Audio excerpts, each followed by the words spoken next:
In order to ensure that your valuable conversations and media are safeguarded, we will be focusing on a meticulous process for backing up and restoring messages from WhatsApp today. In order to ensure the security and availability of your WhatsApp data, even under unforeseen circumstances, follow this step-by-step guide. Open WhatsApp and tap on the three dots in the top right corner. Go to Settings. In the Settings menu, tap on Chat and search for Chat Backup.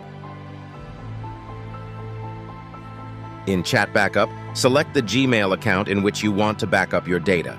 You can also include videos in the backup process. After selecting a Gmail account, allow it, and it'll show under the account option. Now, tap on Backup to Google Drive, and you can select your data daily, weekly, or monthly.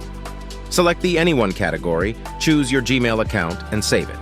Tap the Backup green button, and your data will start to back up on your drive. It'll take some time to back up all the data according to its size.